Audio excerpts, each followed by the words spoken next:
Halo, apa kabar? Bapak Ibu calon guru penggerak di seluruh Indonesia. Perkenalkan, saya Kristina Indri Astuti, guru SD Negeri Singkar, Kabupaten Gunung Kidul. Izinkan saya untuk memaparkan hasil aksi nyata saya, modul 1.4, Budaya Positif. Perkenalkan, beliau berdua adalah fasilitator dan pengajar praktik saya, Bapak Heni Purwono sebagai fasilitator dan Bapak Matias Krispatana sebagai pengajar praktik. Berikut ini adalah rancangan tindakan untuk aksi nyata saya. Latar belakang, murid tidak suka peraturan karena selama ini jika mereka melakukan pelanggaran, maka akan mendapatkan hukuman dan cenderung akan mempermalukan dirinya. Tujuan aksi nyata yang pertama, menciptakan murid yang merdeka dan disiplin diri yang kuat. Yang kedua, menumbuhkan budaya positif di sekolah dengan meyakini nilai-nilai kebijakan universal. Tolak ukur keberhasilan aksi nyata saya. Yang pertama, terbentuknya keyakinan kelas melalui kegiatan kesepakatan kelas yang dilakukan wali kelas dan siswa. Yang kedua, siswa mampu menerapkan dan menjalankan keyakinan kelas yang telah dibuat. Langkah-langkah tindakan yang akan dilakukan. Yang pertama, menghadap kepala sekolah untuk menjelaskan pentingnya penanaman budaya positif dan keyakinan kelas di sekolah, serta meminta izin untuk mendiseminasikan bersama rekan guru. Yang kedua, mengumpulkan rekan guru untuk melakukan diseminasi pemahaman materi budaya positif, yaitu keyakinan kelas dan segitiga restitusi. Yang ketiga, berkoordinasi dan berkolaborasi dengan wali kelas untuk membuat keyakinan kelas di kelas masing-masing. Dan yang terakhir, memantau, merefleksi, dan mengevaluasi keyakinan kelas yang telah dibuat. Dukungan yang dibutuhkan. Yang pertama, dukungan dari kepala sekolah, rekan guru, serta murid agar tindakan yang telah disusun dapat dilakukan secara lancar dan menyeluruh. Untuk yang kedua, sarana dan prasarana untuk menumbuhkan budaya positif di sekolah. Dan yang ketiga, orang tua dalam melakukan budaya positif di rumah.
Ciko, namun mari kita cari bersama-sama bagaimana solusi atas permasalahanmu ya.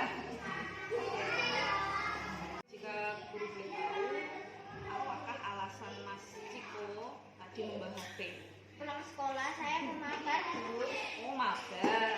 Wah, pasti menyenangkan sekali ya bisa bermain dengan teman-teman. Ya puas sekali apalagi kalau bisa melawan teman. Oke, ini apakah kalau Mas Ciko membawa HP ke sekolah itu apakah tidak mengganggu konsentrasimu walau di sekolah? Ganggu Bu. Mengganggu. Kalau begitu, siapa yang akan rugi? Saya Bu yang rugi. Baik, apakah tindakanmu membawa HP tadi ke sekolah itu melanggar kesepakatan kelas apa? Langgar Bu.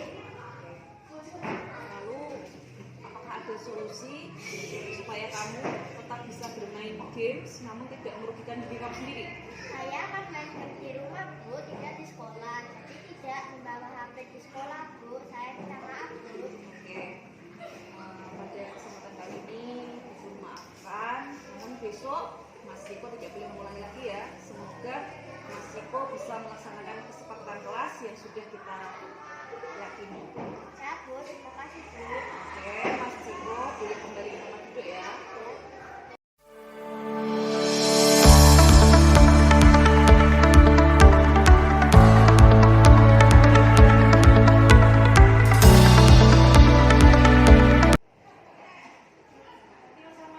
Kamu tahu jam berapa ini? Tahu sudah Bu. Gimana? Kamu merasa melakukan pelanggaran apa tidak? Kenapa? Karena saya terlambat datang ke sekolah. Oh ya, kamu terlambat ke sekolah. Mengapa Mas Rama bisa terlambat ke sekolah pagi hari ini? Karena saya Alasannya Mas?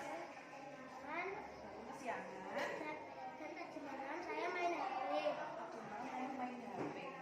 Bagaimana Mas? Solusinya supaya kamu besok bisa berangkat seperti temannya, berangkat tepat waktu datang ke sekolah. Saya besok akan menanyakan tugas pelajaran yang saya tertinggal dan besok saya akan memasang alarm agar tidak terlambat. Oh ya, kamu mau menanyakan kepada temanmu bagian yang tertinggal tadi, materi yang tertinggal, lalu kamu akan memasang. Alarm. Oke, supaya tidak terlambat lagi ya. Kira-kira adakah kendala atau masalah untuk kamu dapat berangkat tepat waktu besok? Tidak Bu, besok saya akan harus tepat waktu. Ya, sip. Nah, Ibu hargai usaha kamu untuk dapat memperbaiki diri berangkat tepat waktu besok ya. Terima kasih Bu, saya berjanji tidak akan mengulangi. Oke, semangat Mas Rama. Ya, Bu, terima kasih. Nah, ya sama-sama. Silakan boleh duduk bersama temannya. Saya Aurel, saya senang sekali mempraktekkan segitiga restitusi bersama Bu Menteri. Saya menjadi tahu caranya menyelesaikan masalah dengan benar dengan segitiga restitusi. Terima kasih.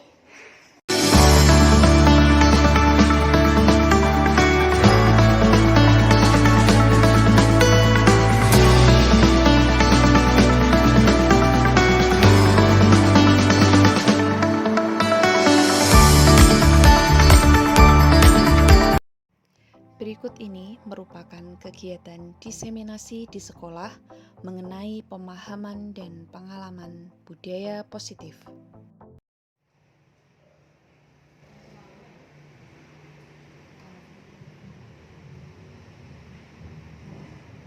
Ibu Kepala Sekolah SD Negeri Sekala yang saya hormati, Bapak Ibu Dewan Guru, beserta karyawan-karyawati SD Negeri Sekala yang saya hormati.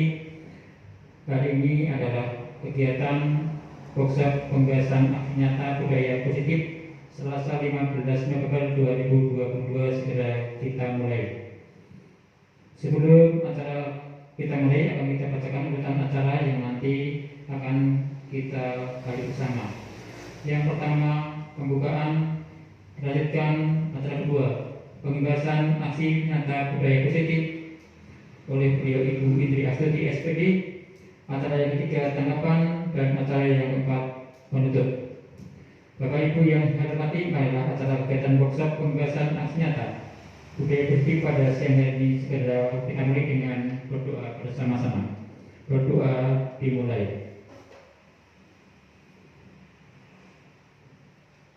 Berdoa cukup, terima kasih. Acara berikutnya adalah pembahasan aksi nyata budaya positif yang akan disampaikan oleh beliau Indri Astuti SPD. Waktu dipersilakan.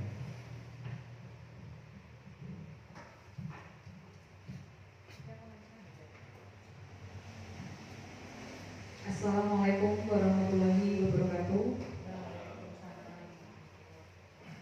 Yang terhormat Ibu Kepala Sekolah SD Negeri Singkar, Ibu Deresan SPD, Bapak Ibu Dewan Guru yang saya hormati, terima kasih karena pada kesempatan hari ini telah memberikan waktu kepada saya untuk melaksanakan workshop tentang pengindasan aksi nyata budaya positif 1.4. Hal ini dari yang sudah saya pelajari di dalam modul dalam program Calon Guru Penggerak. Langsung saja akan saya mulai modul 1.4 budaya positif. Yang pertama adalah eksplorasi konsep budaya positif.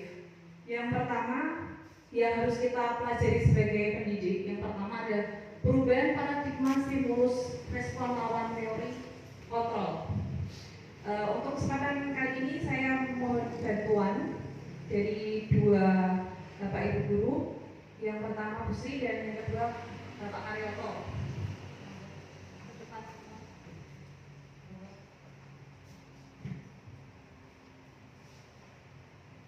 Moga Bu Sri duduk saja, Dr. Maroko.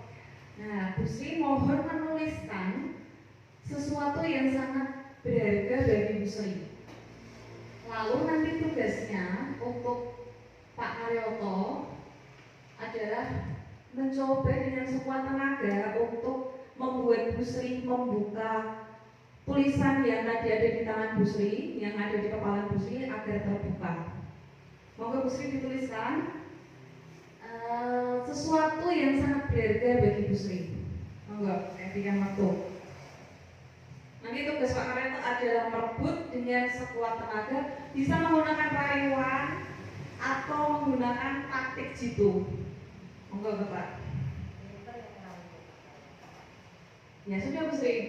Ya kalau sudah di genggam di tangan di kepala. Nggih. Sudah nggih. Nah, kalau begitu tugasnya Pak Karyoto sekarang mencoba sekuat tenaga untuk membuat Bu Sri membuka kepala tangannya. Monggo Pak. Berdiri, berdiri Pak. Berdiri.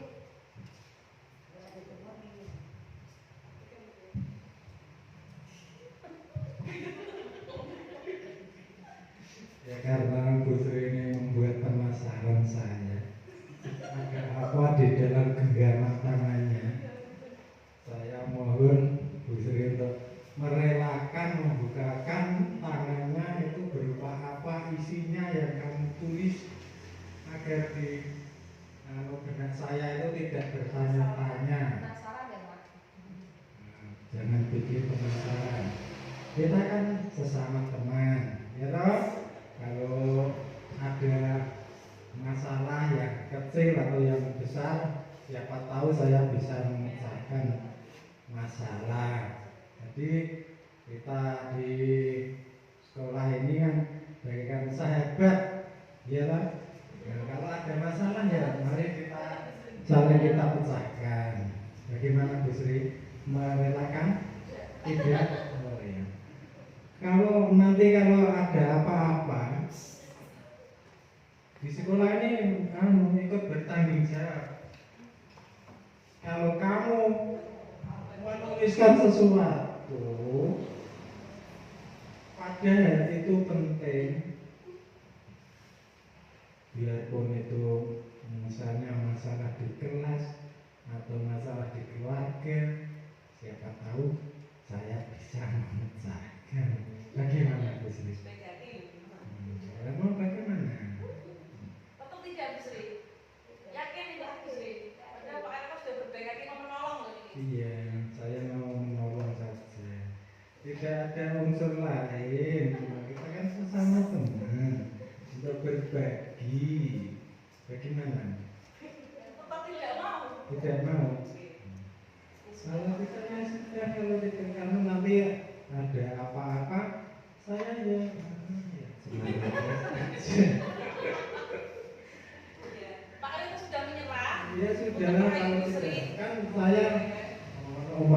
di sini masalahnya agak rumit, saya kan tidak rugi. Saya hanya cuma mau bantu. Kalau yang dibantu tidak mau ya sudah. Sudah yakin nggih tidak mau bukan nggih. Terima kasih Bu Sri dan Pak Karyoto. Ternyata Bu Sri sekuat hati tetap menahan dengan sekuat tenaga kepalanya nggih. Nah, apa yang bisa kita ambil dari yang sudah dilaksanakan oleh Ibu Sri dan Pak Karyoto, bahwa guru itu seringkali mengontrol murid. Kita itu terkadang dalam kelas itu kita sering mendominasi murid. Yang kedua, ilusi bahwa kritik dan membuat orang merasa bersalah itu dapat menguatkan karakter. Dan yang ketiga, ilusi bahwa semua penguatan positif, efektif, dan juga dapat bermanfaat. Dan yang terakhir, ilusi bahwa orang dewasa itu memiliki hak untuk memaksa. Jadi yang dilakukan oleh Bu Sri tadi, bahwa setiap anak itu mempunyai kebebasan dalam menentukan pilihan, dalam menentukan gaya belajarnya. Kebutuhan belajar anak itu masing-masing berbeda. Jadi kita tidak boleh mensamaratakan antara anak satu dengan anak yang lain, karena setiap anak itu memiliki kebutuhan belajar yang berbeda, gaya belajarnya juga berbeda. Misalnya ada anak itu belajarnya dapat lebih masuk ketika dia menggunakan musik. Kalau untuk orang yang tidak mengetahui, kok panik sekali, kok berisik sekali, belajar apa bisa menggunakan musik? Ternyata juga bisa. Lalu ada anak yang lebih masuk ke pembelajarannya ketika dia menggunakan audio visual. Dan ada banyak contoh kebutuhan belajar yang lain. Untuk yang kedua adalah perbedaan antara stimulus respon dan teori kontrol. Contoh dari stimulus respon misalnya, kita mencoba mengubah orang agar berpandangan sama dengan kita. Kita memaksakan, misalnya guru memaksakan kepada murid menggunakan cara pembelajaran ini, misalnya metode ceramah. Nah, padahal anak itu, apalagi zaman sekarang, ketika guru menggunakan metode ceramah, anak itu akan kurang dalam antusias mengikuti pembelajarannya. Nah, di dalam teori kontrol, kita berusaha memahami pandangan orang tentang dunia. Jadi sekarang, apalagi dalam pembelajaran setelah era pandemi ini, kita mengenal banyak cara untuk membuat materi pembelajaran dikemas agar anak itu menjadi lebih bersemangat, lebih antusias. Dan kita juga harus memberikan kesempatan anak untuk dapat menyampaikan pendapatnya. Misalnya, Bu, saya lebih suka pembelajaran menggunakan video. Nah, itu yang sering kita lupakan sebagai seorang guru. Kita terkadang memaksakan bahwa setiap metode pembelajaran kita itu pasti anak dapat menerima. Lalu yang kedua, perilaku buruk dilihat sebagai suatu kesalahan. Padahal pada teori kontrol, semua perilaku itu memiliki tujuan. Yang ketiga, orang lain bisa mengontrol saya. Seperti tadi Bu Sri tetap kekeh pada keyakinannya. Meskipun Pak Karyoto menawarkan bantuan, bujukan, tapi Bu Sri tetap bisa mengendalikan dirinya, tidak bisa dikontrol oleh orang lain meskipun sudah diraih mati-matian. Nah, pada teori kontrol ini meyakini bahwa hanya Anda yang bisa mengontrol diri Anda. Di dalam stimulus respon juga ada pemikiran bahwa saya bisa mengontrol orang lain. Namun pada hakikatnya, teori kontrol meyakini Anda tidak bisa mengontrol orang lain. Seperti tadi yang terjadi pada Bu Sri. Jika seseorang sudah meyakini suatu hal, bagaimanapun orang lain akan mengontrol dia, maka tidak akan terjadi. Yang ketiga, pemaksaan ada pada saat bujukan gagal. Tadi sudah memaksa tidak ya Pak? Tidak ya tadi Pak. Walaupun sudah menyerah ya sudah. Nah tapi pada kejadian lain itu ada yang ketika bujukannya gagal itu akan bebas pada pemaksaan. Sedangkan pada teori kontrol, kolaborasi dan konsensus menciptakan pilihan-pilihan baru. Jadi ketika kita mengalami kegagalan, itu kita dapat mengupayakan dalam pilihan-pilihan yang baru. Nah itu tuh ketika anak itu tidak bisa menggunakan salah satu gaya belajar, maka itu adalah tugas dari guru untuk dapat selalu memodifikasi, menyediakan materi yang lebih menarik untuk anak menggunakan berbagai variasi pembelajaran. Dan yang terakhir, model berpikir menang atau kalah. Jadi masih ada kemungkinan menang dan kalah. Padahal pada teori kontrol itu model berpikirnya hanyalah menang dan menang. Itu tadi sudah saya sampaikan tentang keyakinan kelas. Nah, pada penerapannya di kelas, saya sudah menerapkannya di kelas saya. Lalu ini adalah video tentang pelaksanaan keyakinan kelas.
Disiplin positif dan motivasi. Nah, berasal dari bahasa Latin disiplinnya, yang artinya belajar. Untuk yang poin kedua, disiplin diri membuat orang menggali potensinya menuju sebuah tujuan apa yang dia hargai. Untuk yang ketiga, namun dalam budaya kita, makna kata disiplin ini telah berubah menjadi sesuatu yang dilakukan seseorang pada orang lain untuk mendapatkan kepatuhan. Kita sering memaksa seseorang untuk mendapatkan kepatuhan tersebut. Nah, kecenderungan umum adalah menghubungkan kata disiplin dengan ketidaknyamanan, bukan dengan apa yang kita hargai atau pencapaian suatu tujuan mulia. Seringkali disiplin itu dianggap anak adalah sesuatu hal yang memaksa. Kita memaksa anak untuk mendapatkan kepatuhan, namun untuk anak itu menghasilkan ketidaknyamanan.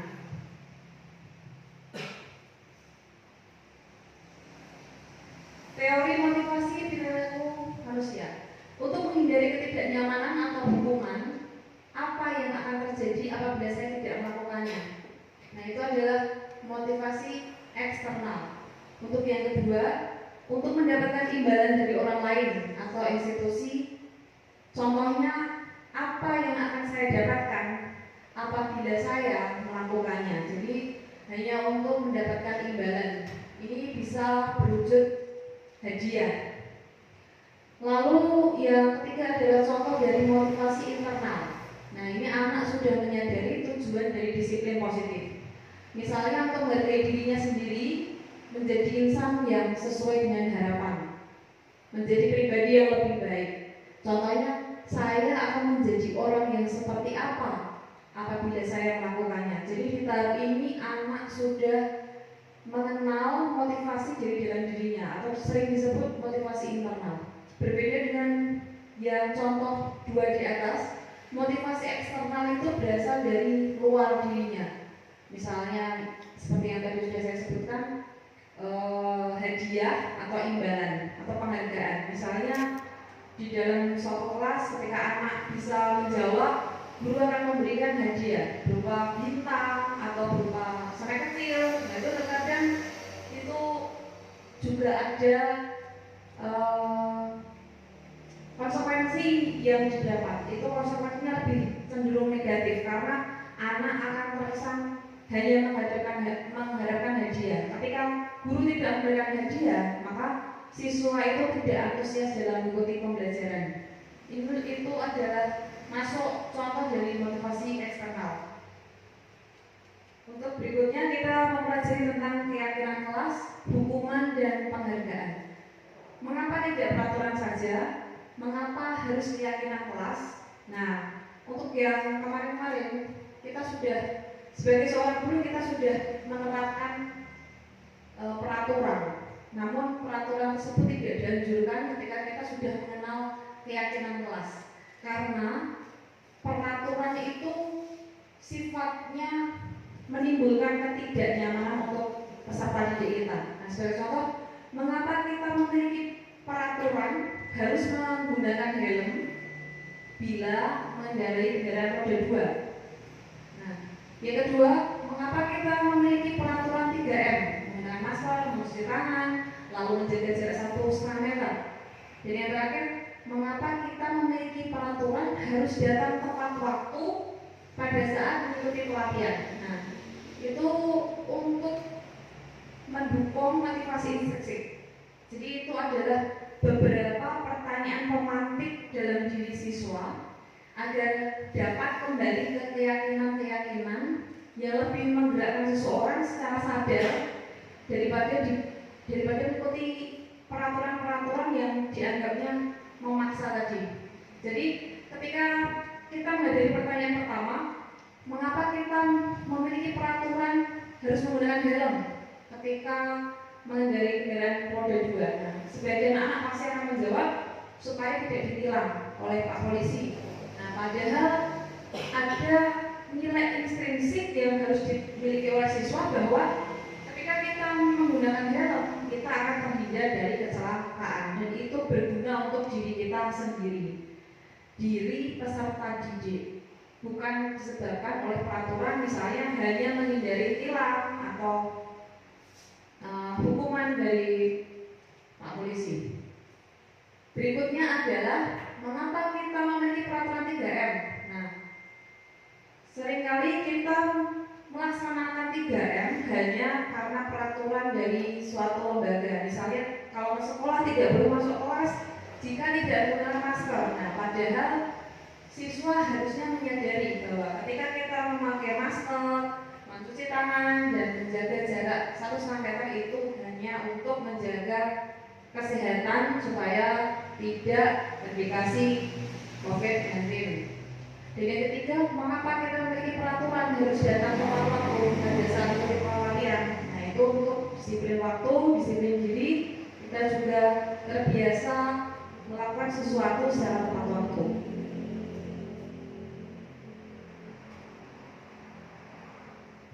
Langkah nyatanya, aksi nyata, itu adalah kita harus membuat kesepakatan kelas. Nah, kesepakatan kelas ini seringkali disebut keyakinan kelas. Jadi anak-anak kita bimbing supaya mereka bisa menentukan sendiri beberapa keyakinan kelas yang mereka yakini. Kemudian mereka menuliskan di dalam kelompoknya, lalu menempelkan supaya anak ini ketika ditempelkan dapat membaca secara terus-menerus dan ketika lupa guru dapat mengingatkan. Jadi tidak seperti peraturan yang nanti ada hukumannya. Kita tinggal mengingatkan kembali apa keyakinan kelas yang sudah kita kesepakati bersama di awal pembelajaran, misalnya seperti itu. Nah, misalnya contoh kesepakatan kelas ini atau keyakinan kelas adalah anak menuliskan datang tepat waktu, kemudian mengucapkan salam, menjaga kebersihan dari sekolah, lalu berdoa sebelum dan sesudah kegiatan. Yang terakhir, aktif dalam pembelajaran.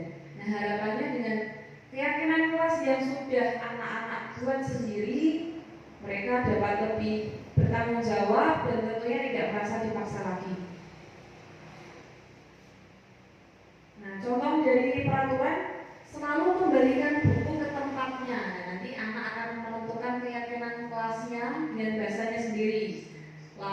dilarang melakukan kekerasan. Nah, nanti anak akan membuat kata-kata sendiri sesuai dengan kemauannya, menentukan sendiri, lalu nanti menempelkan di dinding kelasnya masing-masing.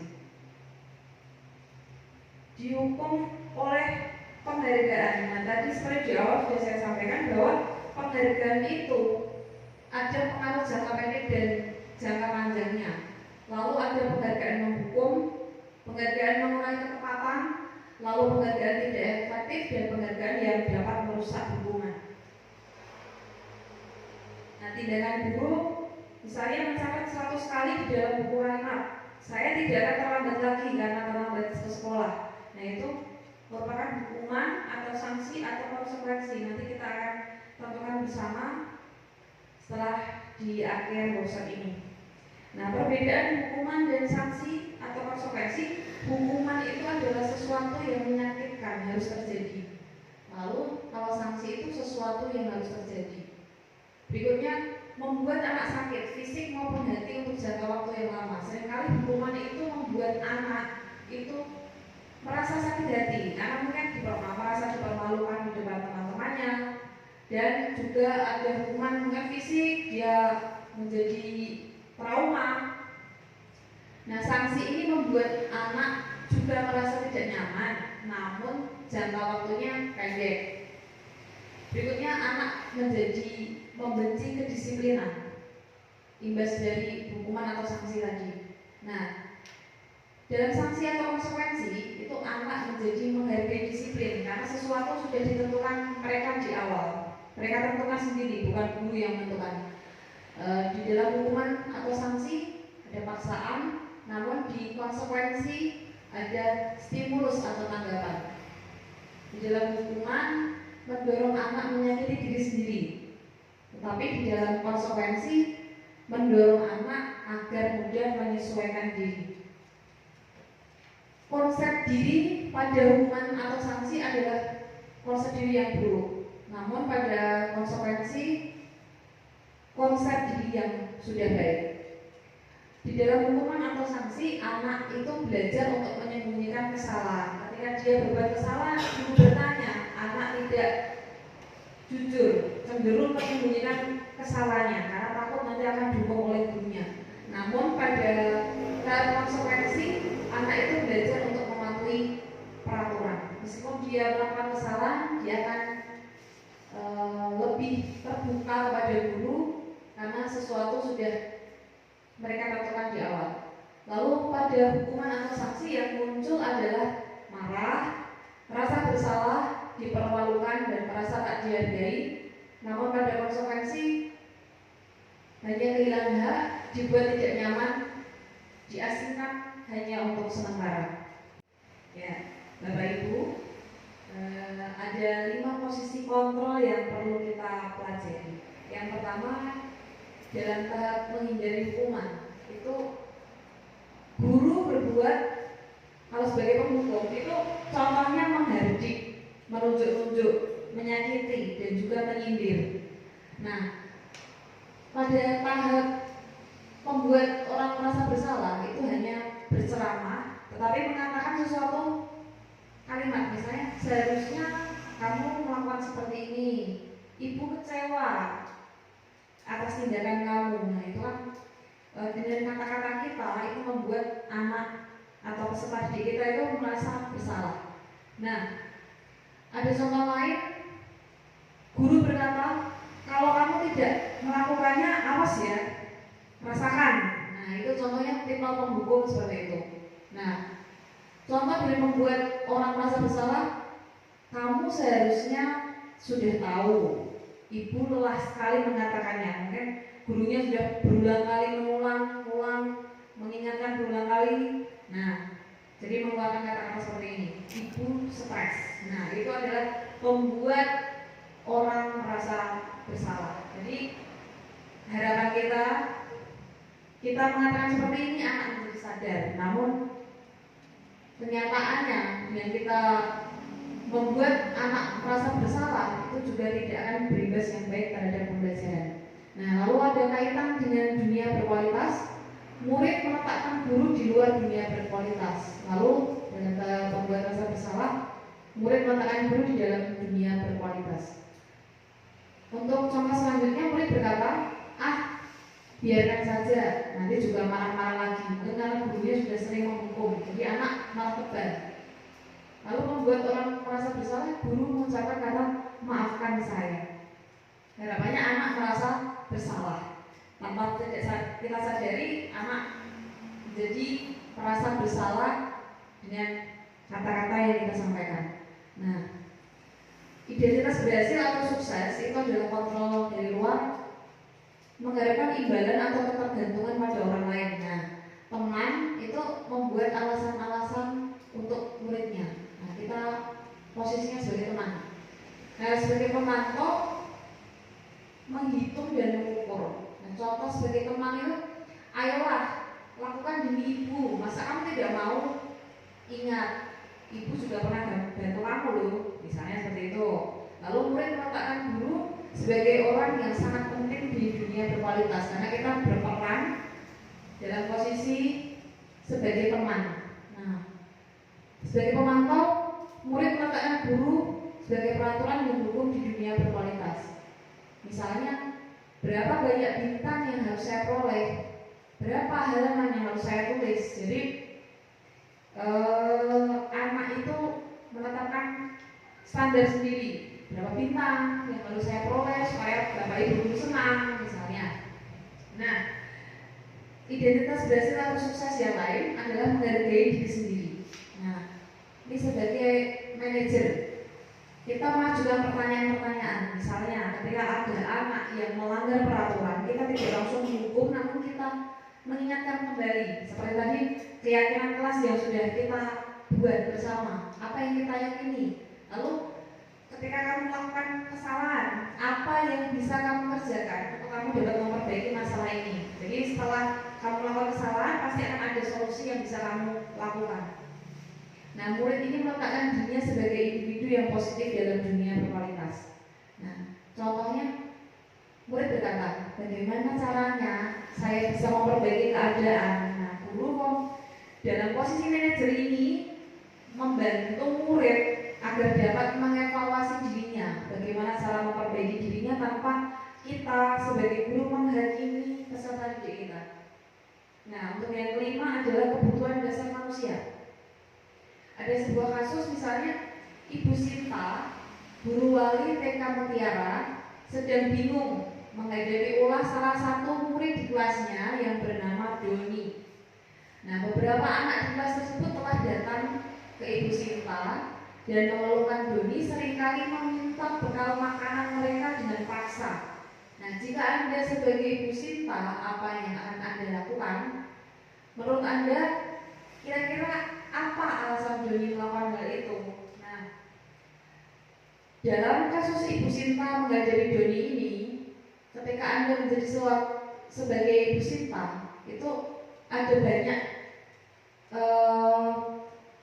contoh yang dapat dilakukan Ibu Sinta. Misalnya langsung hukum Doni, atau mungkin menanyakan dulu Doni itu alasannya melakukan hal itu karena apa, atau mungkin karena lapar, belum sarapan, atau kurang kasih sayang. Nah, ini nomor satu adalah kebutuhan bertahan hidup. Nah, kebutuhan bertahan hidup ini bersifat fisiologis, hubungan dengan fisik. Untuk bertahan hidup, misalnya kesehatan, rumah, makanan. Nah, dalam kasus Doni itu, ketika ditanya Ibu Sinta, itu alasannya adalah karena dia lapar, belum sarapan, orang tuanya tidak membawakan bekal makanan. Maka kebutuhan dasar yang sedang dipenuhi oleh Doni adalah kebutuhan untuk bertahan hidup. Ini adalah contoh dari kebutuhan bertahan hidup. Lalu yang kedua adalah cinta dan kasih sayang. Ini adalah kebutuhan untuk diterima.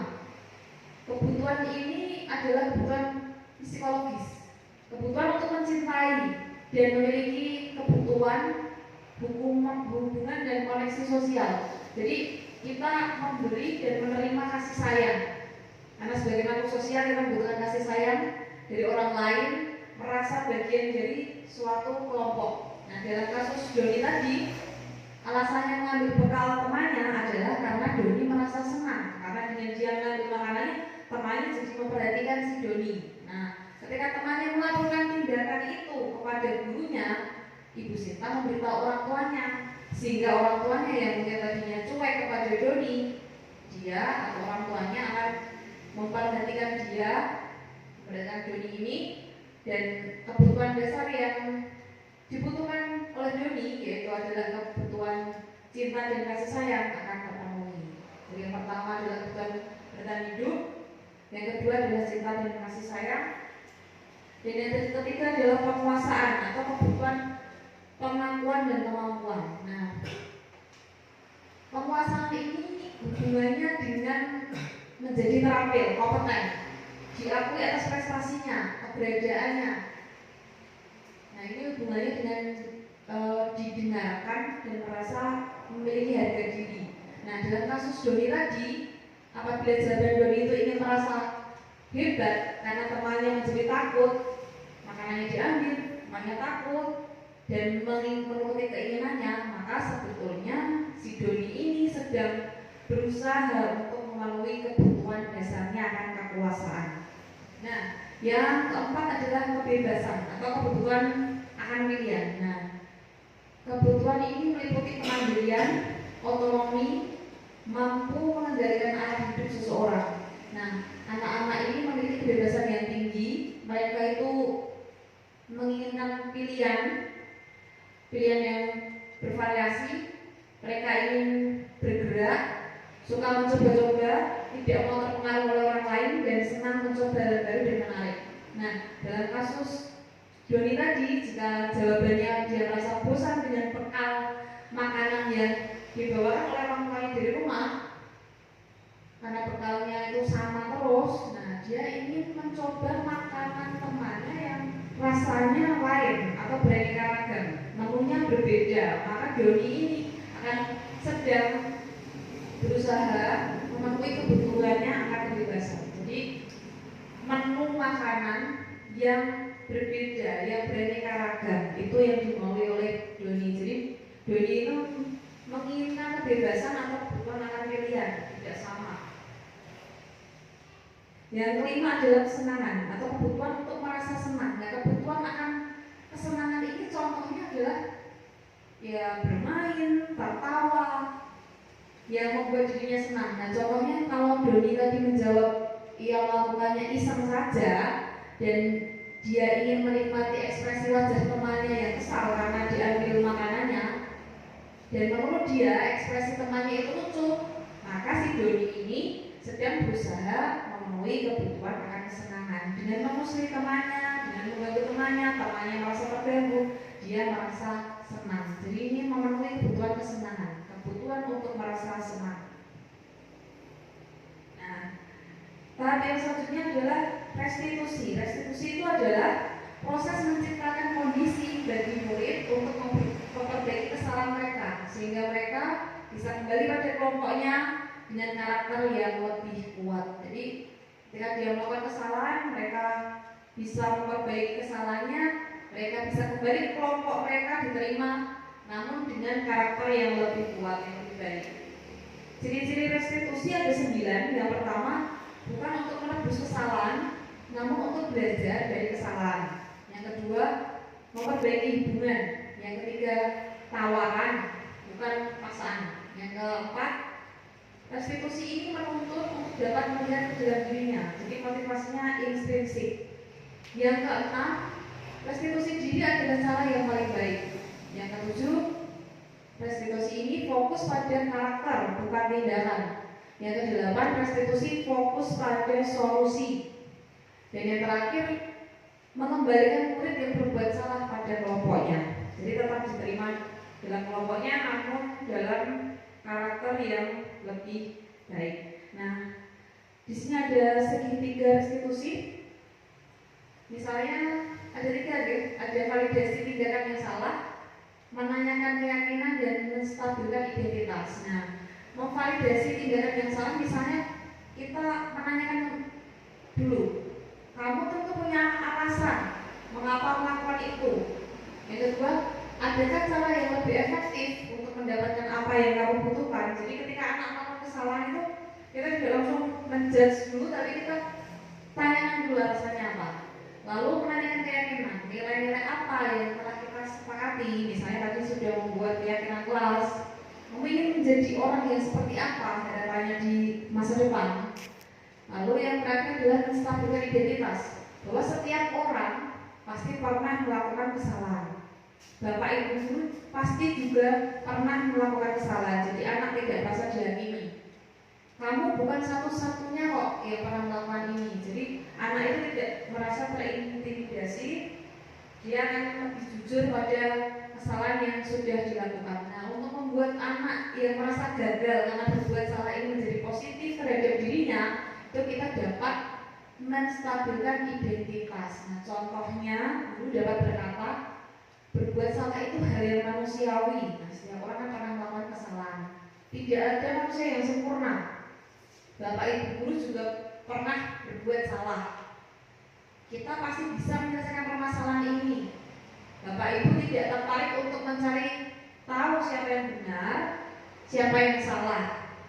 Bapak ibu lebih tertarik untuk menyelesaikan masalahnya. Jadi terkadang siswa itu kan takut setelah melakukan kesalahan itu merasa dihakimi, dicari yang benar dan salah. Nah, itu melalui segitiga restitusi ini harus kita tekankan bahwa Bapak Ibu guru ini tidak mencari siapa yang benar, siapa yang salah, namun kita itu fokusnya adalah pada menyelesaikan masalah itu.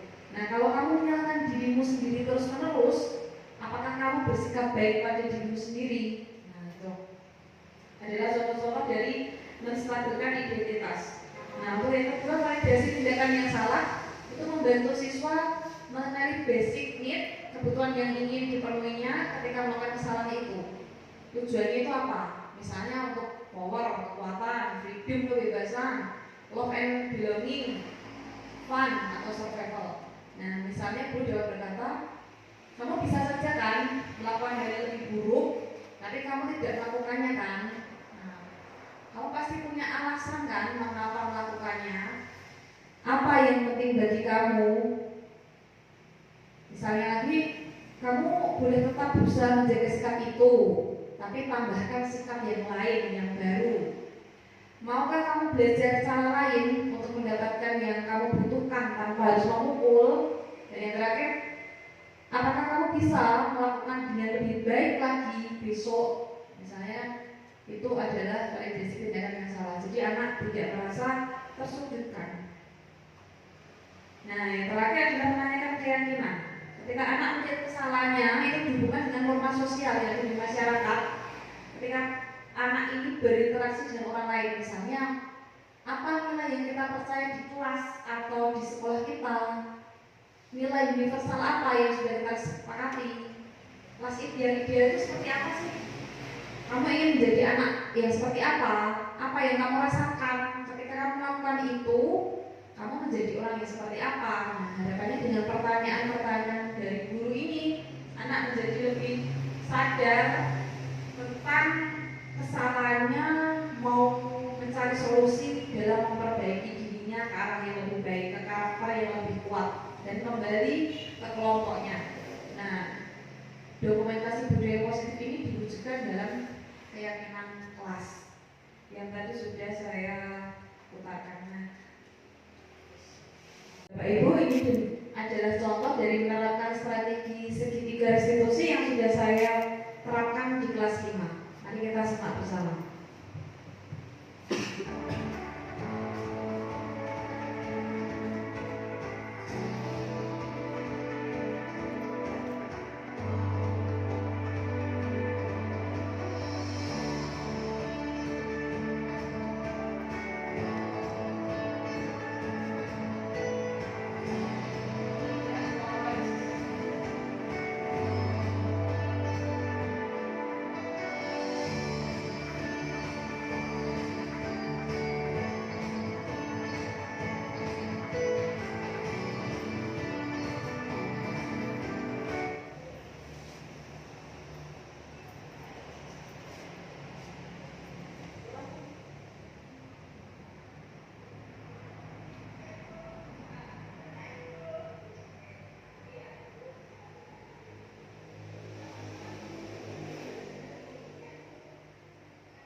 Demikian Bapak Ibu yang dapat saya sampaikan tentang materi budaya positif yang sudah saya pelajari di program calon guru penggerak. Nah, harapannya ini dapat masuk kita menjadi pendidik yang lebih baik lagi, yang mampu memahami kebutuhan anak didik kita, mampu mendorong mereka menjadi pribadi yang memiliki karakter yang lebih kuat, dan ketika mereka melakukan kesalahan, mereka tidak takut kepada guru, terbuka dan mau mencari solusi, memperbaiki dirinya ke arah yang lebih baik. Nah, harapannya ini akan berimbas kepada iklim sekolah kita yang menjadi lebih positif dan lebih menyenangkan untuk anak didik kita. Terima kasih Bapak Ibu. Saya akhiri. Wassalamualaikum warahmatullahi wabarakatuh. Bapak Ibu yang saya hormati, demikian tadi penyampaian materi workshop pembahasan aksi nyata budaya positif yang telah disampaikan oleh beliau Ibu Indri Astuti. Kita berikan tepuk tangan untuk Ibu Indri. Terima kasih sekali apa yang disampaikan, sekali banyak sekali manfaatnya bagi kita semua. Acara selanjutnya adalah tanggapan. Diberikan tanggapan yang pertama dari beliau Ibu Dwi Hasanti SPD selaku Kepala Sekolah SD Negeri Singkar. Monggo. Terima kasih kepada pembawa acara. Sebelumnya Assalamualaikum warahmatullahi wabarakatuh.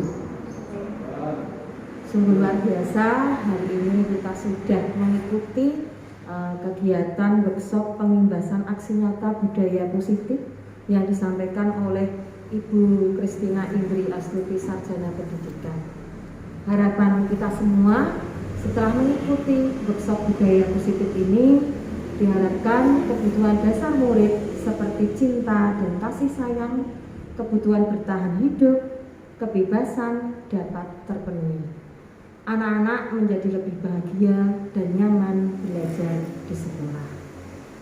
Tidak banyak yang saya sampaikan. Semoga hal ini dapat memberikan motivasi bagi Bapak Ibu semuanya dalam memberikan pelayanan kepada anak-anak kita di dalam kelas, sehingga kita bisa memberikan pelayanan sesuai kebutuhan anak-anak kita semua.